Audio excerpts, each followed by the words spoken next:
John Oliver's latest monologue, because Israel being attacked and hurt and humiliated by Hamas, the Palestinian terrorist organization from Gaza, was not enough. In Israel and the occupied Palestinian territories, Palestinians are essentially being governed by a form of apartheid. These expulsions would violate Israel's obligations under international law. Life in Gaza is hard even when they are not being bombed. Destroying a civilian residence sure seems like a war crime. You should probably never meme a war crime. Committing a fucking war crime. Sticks and stones may break my bones. Okay, sticks and stones and rockets and missiles and a mortar barrage may break my bones, but words will never hurt me. For 10 days now, Israel is being bombarded. Sirens are running non-stop. Children are running, crying to find shelters in the cities of Ashkelon and Jerusalem and Beersheba and Tel Aviv and all over the place. Civilians are getting hit. Some are getting killed. So we can take another hit from John Oliver, accusing Israel with breaking international law and committing war crimes. And did I forget anything? Killing civilians and children. Multiple children have been killed this week. 8 in a single strike just yesterday. The only scenario in which the answer to "is killing children wrong" gets tricky is if you're a time traveller in 1890s Austria trying to explain why you just killed the Hitler family's bouncing new baby boy. Is that the only scenario in which killing a child is okay? I mean, if a child sits behind me on a plane and I'm not allowed to, because I'm an Israeli and I thought, seriously, John, life in Gaza is hard because Israel is murdering Palestinian children. Honestly, you don't paint an accurate picture. And not being able to paint an accurate picture is what led us to the Middle East conflict to begin with. And another World War II reference is coming up in 20 seconds. The US government has implicitly co-signed on the brutally hard line Israel's been taking. And the US is heavily implicated here.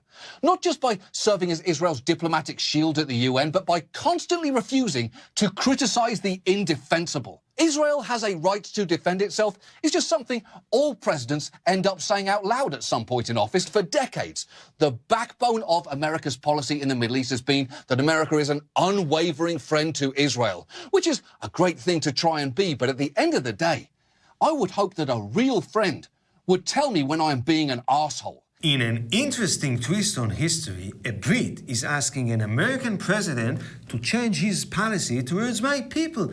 Well, last time it took Japanese kamikaze to do that. On the other hand, John Oliver's simplistic, self-righteous, one-sided monologue really is trending on YouTube. Look, if you believe Israel's actions are warranted and proportionate this week, you're welcome to try and make that argument. Well, since you asked... You're welcome to try and make that argument. But we have got to start having this conversation honestly. Honestly? Of course, honestly.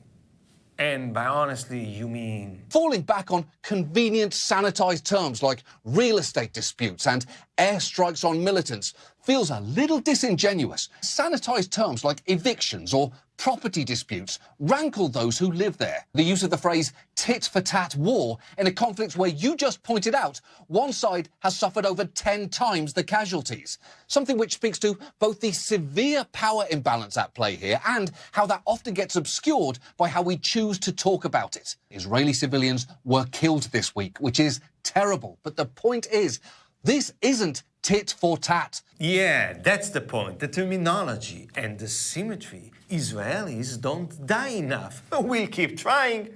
How many Israeli casualties will satisfy you? A child, do you count it as less than one? It's a war. And as the great Churchill once said, I have nothing to offer but blood, toil, tears, and symmetry. And let's say that a tit-for-tat war means the same number of casualties, which it doesn't exactly, by the way, but still, what's your point? There is a massive imbalance when it comes to the two sides' weaponry and capabilities. While most of the rockets aimed toward Israeli citizens this week were intercepted, Israel's airstrikes were not. They hit their targets. The fact is, the citizens of Gaza don't have an Iron Dome to protect them the way that the citizens of Israel do. It's one of the many ways they're at a significant disadvantage. Both sides are firing rockets, but one side has one of the most advanced militaries in the world. Both sides are suffering heartbreaking casualties, but one side is suffering them exponentially. Both sides love eating hummus, but one side is a terrorist organization deliberately targeting Israeli civilians, deliberately firing rockets from crowded population centers in Gaza, using Palestinian children as human shields, and the other side is not. You see, John Oliver's main argument is that one side is suffering much more. So what? I feel sorry for the Palestinian civilians in Gaza, but this childish argument, Israel is stronger, so it's all Israel's fault, that's a very narrow perspective, isn't it? Let me offer you a different one. There are less than 7 million Jews in this ongoing religious war that we're having in the Middle East, surrounded by 350 million Muslims. In the Arab-Israeli War of 1973, Israel was almost eliminated. Same goes for the Arab-Israeli War of 1948. And before that, well, you know, Hitler, that's right. So history taught us to get stronger. But let's embrace your perspective for a minute. Israel is indeed much stronger than Gaza, and yet, for 20 years now, they've been firing rockets at us. How come? I guess we're not that good at committing a fucking war crime. Which is embarrassing because throughout history, so many war crimes were committed against us. You'd expect we'd learn something. But see, your logic is flawed. Just because Israel is stronger doesn't mean it's unjust. It's like you completely forgot the concept of terror.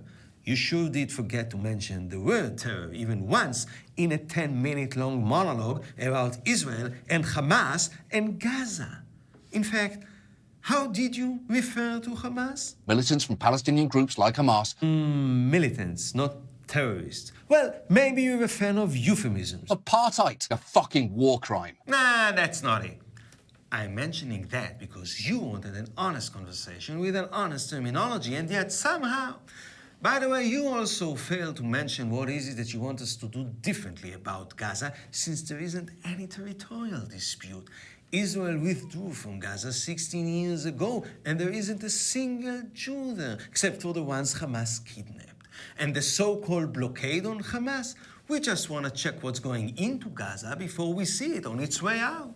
You failed to mention that this so-called blockade is imposed also by Egypt, a Muslim country on the other side of Gaza, and you failed to mention that 14 years ago, Hamas took over Gaza in a violent coup while slaughtering dozens of their Palestinian brothers from the Fatah organization.